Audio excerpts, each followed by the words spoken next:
It was different because there was no amens, there were no shouts, there was no call and response as we're used to.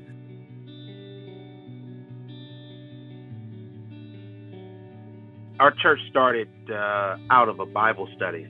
We had about 7 people that were in Bible study that were meeting at me and my wife's home, and we launched out of that. And so our first public service was October 10th, 2010. We've gone from 7 folks in a Bible study to 60 men, women, and children right now. Have developed leaders through our leadership training, and we've got a good squad of youth that are part of our church.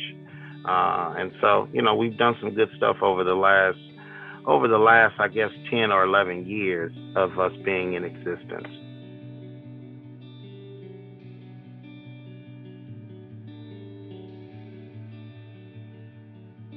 So what's the vision of Chosen Generation Fellowship? What's the vision, mission, and vision of the church?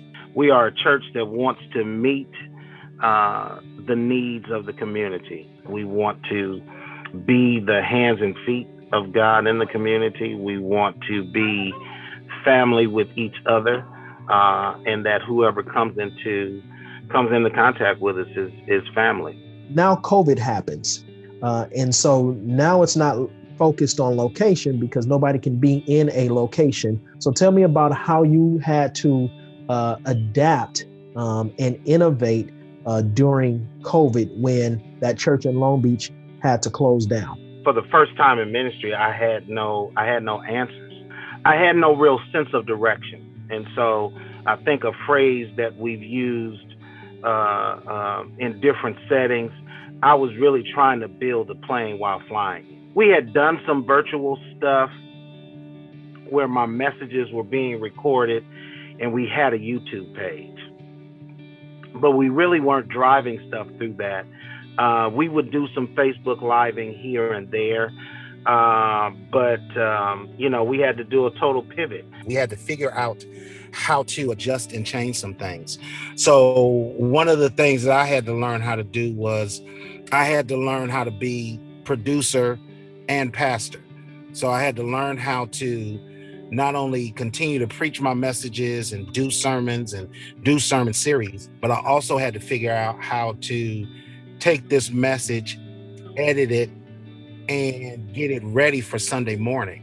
And so the first couple of Sundays, I just went live on Facebook and just kind of preached. I had to learn how to buy myself a ring lamp and how to record during the week, and then be able to take that recording, edit it, and learn how to run that through a streaming service. And so there were a lot of conversations with different people, yourself being one, and other folks on, okay, so what are you doing? How do you do this? How do you do that?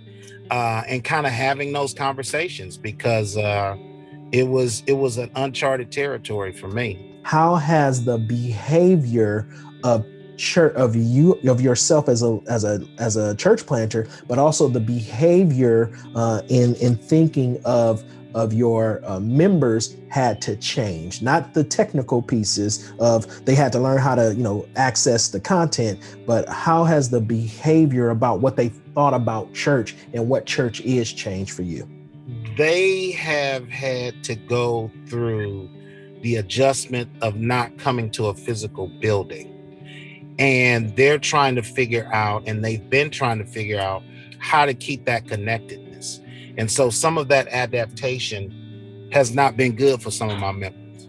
So some of the folks who were coming to church have fallen off. Some of those folks have not tapped into anything that we've done, because they missed the fellowship. They missed the ability to touch. They missed the ability to be in the same space. I've had to do more reaching out than I was doing when we were in the building. I've had to do more text messages. I've had to do more phone calls. I've had to do more emailing.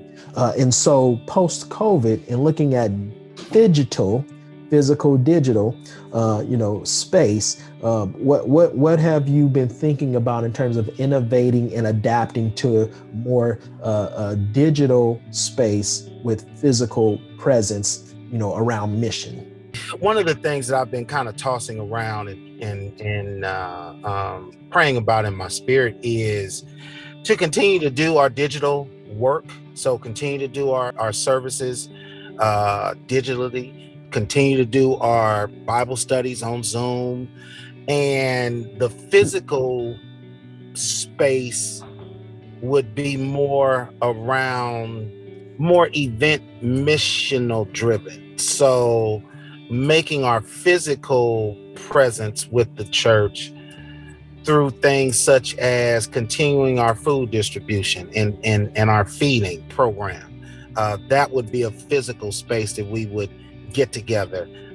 It would be around getting together and doing those special kind of moments of, is it going to the beach and having beach baptisms? That's a physical space. Is it going to the park and kind of getting together and having some food catered? Yes. Making our physical interactions more mission and purpose driven, but continuing to do the gospel church, gospel spreading through the digital space. How could the denomination support you and church planters like you that are having the same experiences that you're having when it comes to innovation and pivoting and support? I would have said that this was probably about 5 or 7 years ago. I would have said, "Hey, I need a building." Sitting in April of 2021, I would have to say the best way to support a church planter like myself, it would have to be through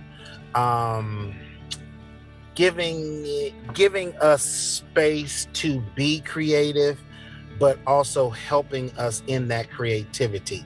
Because I'm someone, and I think there's other men and women like me, we are developers, we're visionary folks, we are creatives. And so allow us to step outside of the box of doing traditional church. Give us the resources to wherein we can do church, as our tagline is, we do church differently. So it's different ways that we're still being the church and we're not tied to a building. It's more of the uniqueness and the creativity of fresh expressions is a word that I've heard on how to do ministry differently now. And maybe my church will be a church. I don't know. Maybe we're going to be a brunch church. Since I got a wife that likes to cook and cater, maybe we're going to be a brunch church to where we just get together over brunch and share the gospel.